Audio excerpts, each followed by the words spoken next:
Hello students. मैं आपके अपने YouTube channel smart study science classes पर एक बार फिर से आपका स्वागत करता हूं।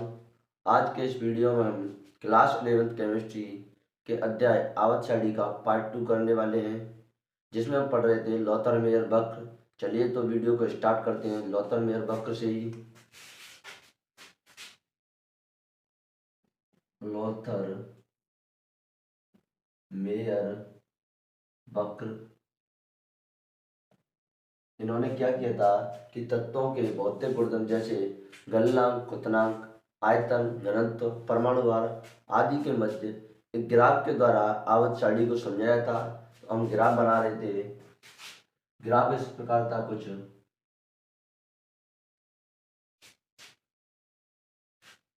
इधर इन्होंने लिया था घनत्व,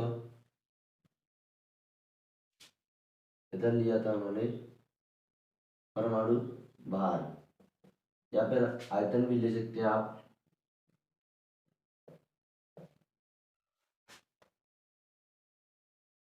उन्होंने कुछ इस प्रकार इस वक्र को बनाया था। उन्होंने क्या किया था, इस वक्र में सबसे ऊपर यानी शिखर पर क्षारीय धातुओं को दिखाता है, जैसे lithium, potassium, lithium, sodium, potassium और रुबेडियम। आगे जाए तो हम बना सकते हैं इसको सीजियम। अब अवरोही क्रम में उन्होंने क्षारीय मृदा धातुओं को रखा था, जैसे बेरिलियम, मैग्नीशियम, कैल्शियम,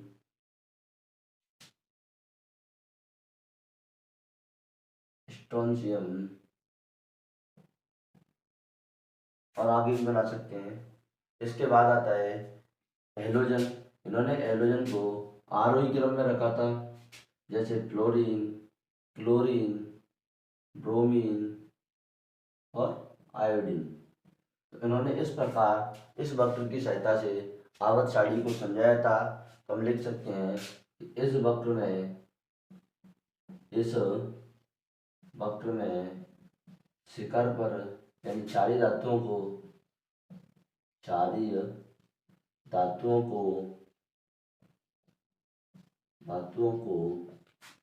शिखर पर रखा, शिखर पर रखा। दूसरा पॉइंट है, इस वक्र में क्षारीय मृदा धातुओं को क्षारीय मृदा धातुओं को मृदा धातुओं को अवरोही क्रम में रखा, अवरोही क्रम में रखा। तीसरा बिंदु इसमें हेलोजनों को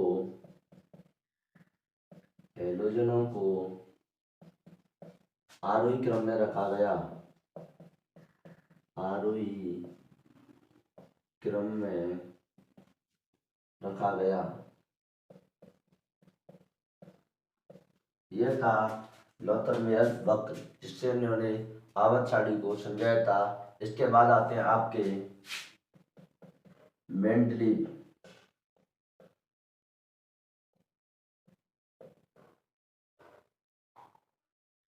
मेंडलीव की आवर्त सारणी।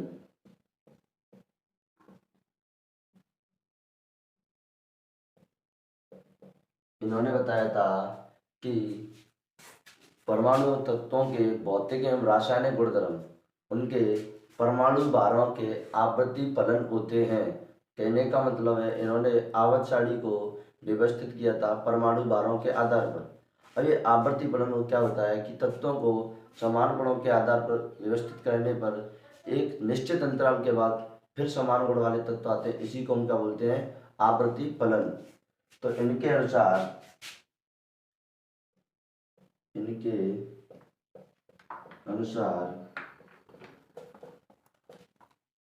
जब तत्वों को परमाणु भारों के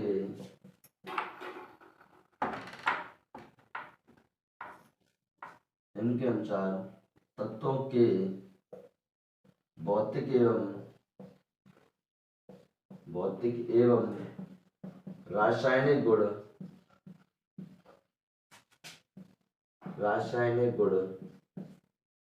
परमाणु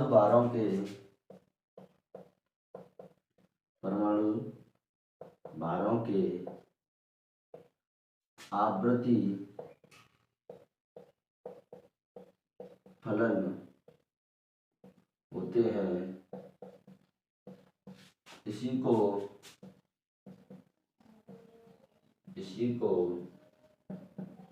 मेंडलीव का आवर्त नियम कहते हैं। आवर्त नियम कहते हैं। तो अगर आपसे कोई पूछता है कि मेंडलीव का आवर्त नियम क्या है, तो तत्वों को भौतिक एवं रासायनिक गुणधर्म परमाणु भारों के आवर्ती फलन होते हैं। सबसे बड़ी बात है कि मेंडलीव ने परमाणु तत्वों के परमाणु भारों का उपयोग किया था। और ये क्या होता है? आवर्ती फलन। यदि तत्वों को, अब हम देखते हैं कि आवर्ती फलन क्या होता है। आवर्ती फलन,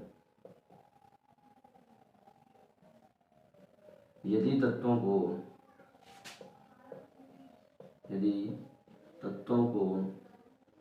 परमाणु भारों के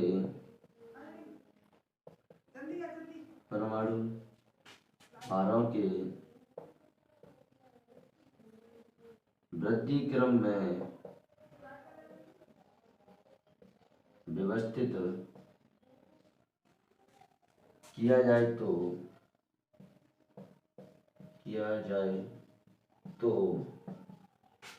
एक निश्चित अंतराल के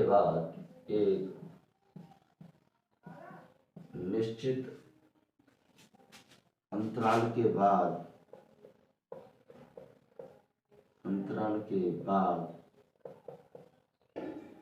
समान गुण वाले तत्वों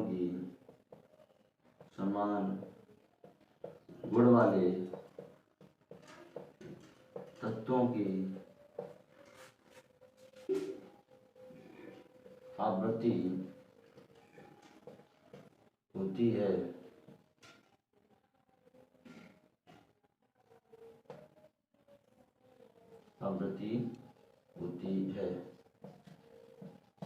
यानी इन्होंने बोला था कि आवर्ती फलन एक ऐसी प्रक्रिया है जिसमें कि तत्वों को परमाणु भारों के वृद्धि क्रम में व्यवस्थित किया जाता है। तो एक निश्चित अंतराल का मतलब 10 तत्वों के बाद या 8 तत्वों के बाद या 2 तत्वों के बाद समान गुण वाले तत्वों की आवृत्ति होती है। आप इसको यहाँ तक नोट कीजिए। इसके बाद हम पढ़ते हैं मेंडलीव की आवर्त सारणी में क्षैतिज पंक्तियां और ऊर्ध्वाधर पंक्तियां क्या थी।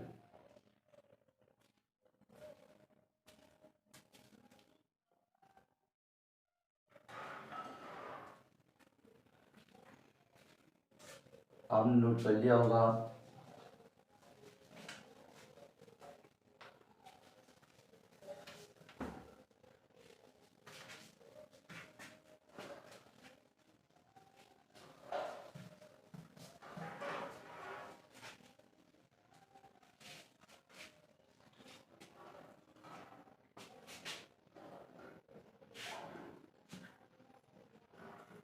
मेंडलीव की आवर्त सारणी। अब इसमें 2 तरह की पंक्तियां थी। पहली थी क्षैतिज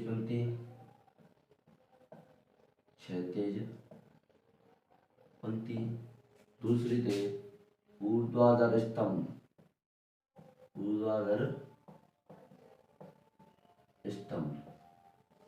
अब इन क्षैतिज पंक्तियों को आवर्त बोला जाता है, जिनकी संख्या थी 7। मेंडलीव के समय पर क्षैतिज पंक्तियां थी जिनको आवर्त बोला जाता है और जिनकी संख्या कितनी थी? 7। अब ऊर्ध्वाधर स्तंभ में इनको बोला जाता है वर्ग, जिनकी संख्या थी 8। अब 1 से 7 वर्गों को 2 उपवर्गों में विभाजित किया गया। 2 उपवर्गों में विभाजित किया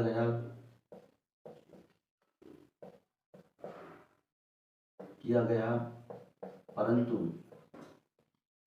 8वें वर्ग को अविभाजित रखा गया।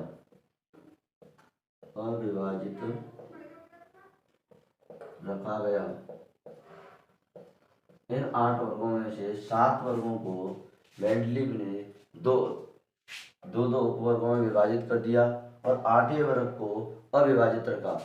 अब यह आवर्त 7 थे। आवर्त को एन से लिखते हैं। पहला आवर्त जिसे बोलते हैं अति लघु आवर्त, यानी का मतलब सबसे छोटा आवर्त है। आवर्त 2 और 3 को बोलते हैं हम लघु आवर्त।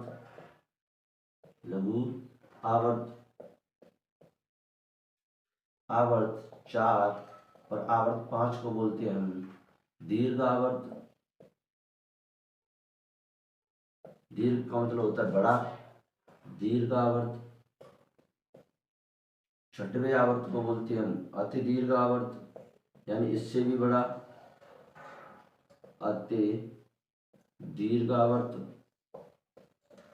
और 7वें आवर्त को बोलते हैं हम अपूर्ण आवर्त। 7वां आवर्त भी पूरा नहीं है, अपूर्ण आवर्त। इसके बाद आता है आपका अगला टॉपिक, मेंडलीव की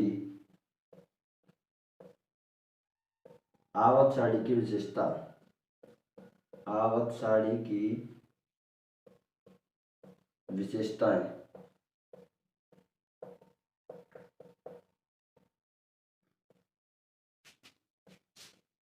जिसमें पहली विशेषता थी, यह सारणी आसान थी, जिसमें तत्वों के गुणों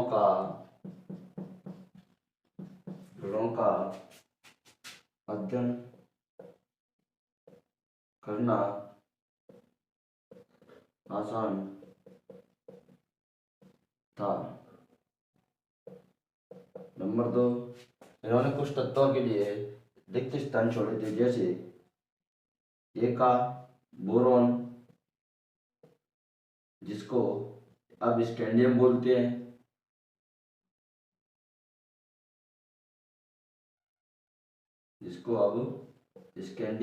हैं। दूसरा था ए का एल्यूमिनियम,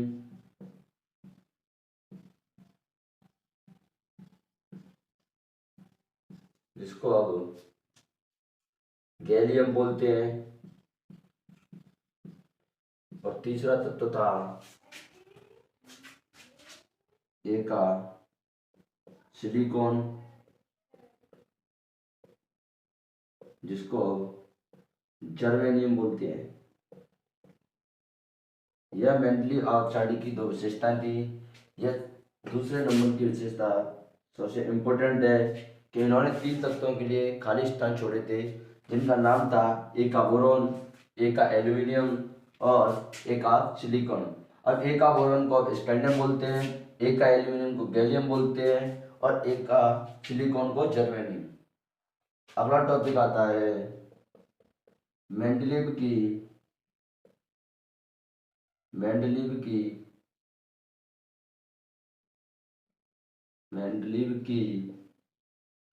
आवक सारणी की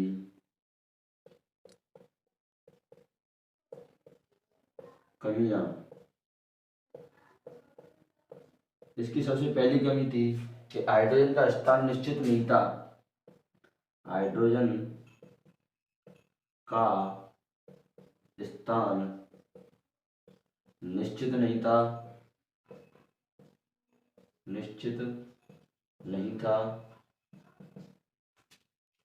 इसलिए इसे घुमक्कड़ तत्व भी कहते हैं। इसलिए इसे घुमक्कड़ तत्व भी कहते हैं। दूसरी कमी थी, समस्थानिकों को कोई स्थान नहीं दिया गया था। समस्थानिकों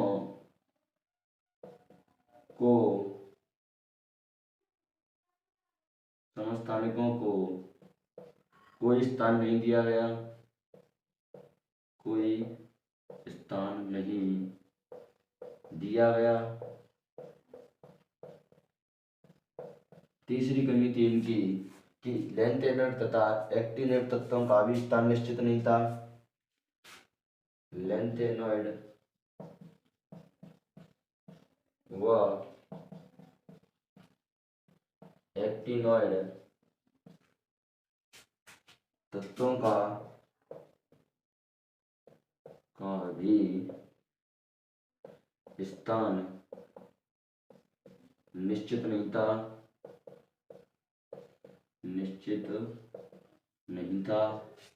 ये तीसरी कमी थी इनकी कि इन्होंने लैंथेनर और एक्टिनेट तत्वों का स्थान निश्चित नहीं था। चौथी कमी थी इन्होंने परमाणु भारों के वृद्धिक्रम की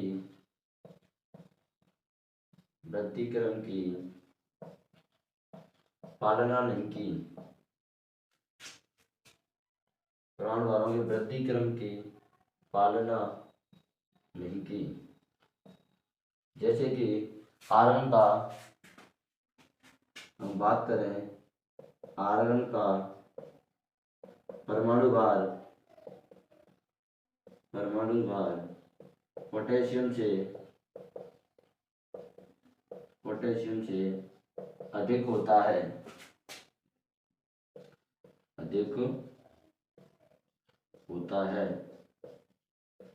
अब आर्गन का परमाणु भार अधिक होता है तो आर्गन को पोटेशियम के बाद आना चाहिए था, लेकिन इन्होंने आर्गन को पोटेशियम से पहले रखा है।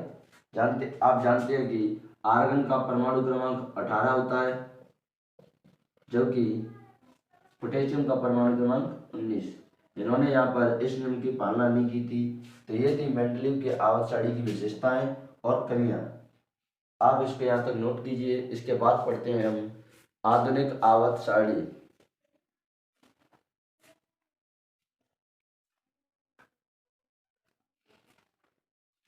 आपने नोट कर लिया होगा।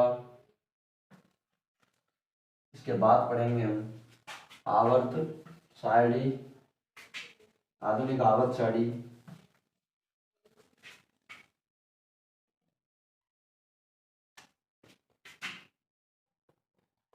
आधुनिक आवर्त सारणी जिसे हेनरी मोजले का नियम भी कहते हैं। जिसे हेनरी मोजले का नियम भी कहते हैं। इस नियम के अनुसार तत्वों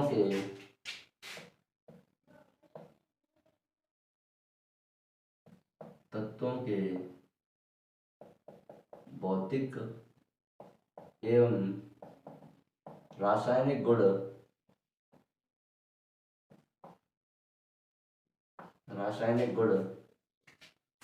उनके परमाणु क्रमांकों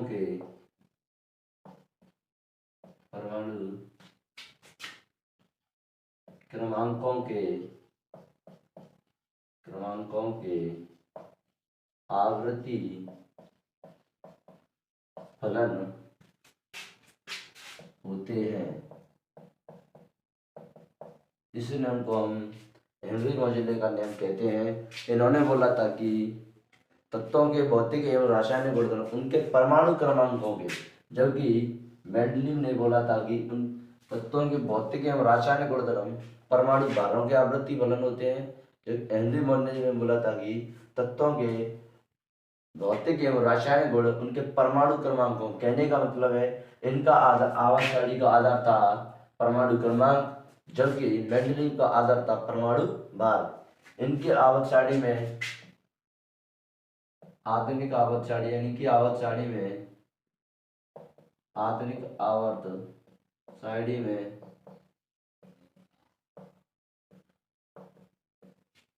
118 तत्व, आवर्त 7, वर्ग 18।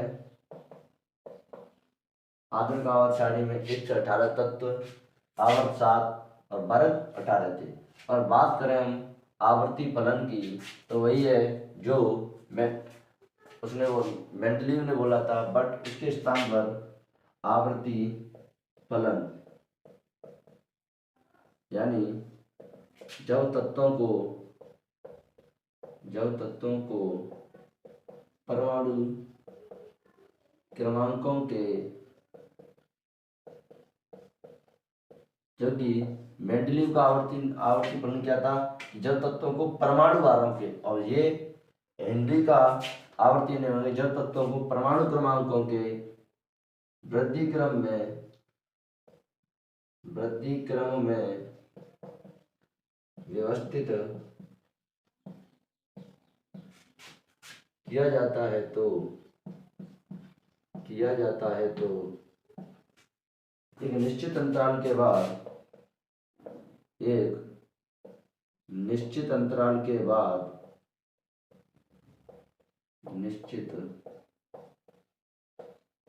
के बाद समान गुण वाले तत्वों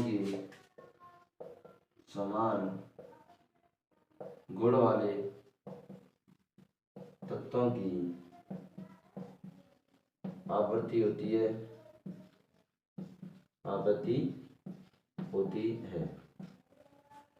यह होता है हमारा हेनरी मोजले का आवर्ती नियम। अब इसके बाद पढ़ेंगे हम तत्व और तथा उनके प्रकार। लेकिन आज की वीडियो को यहीं पर समाप्त करते हैं। अगर वीडियो आपको अच्छी लगे तो वीडियो को लाइक करें और चैनल को सब्सक्राइब करें। Thank you.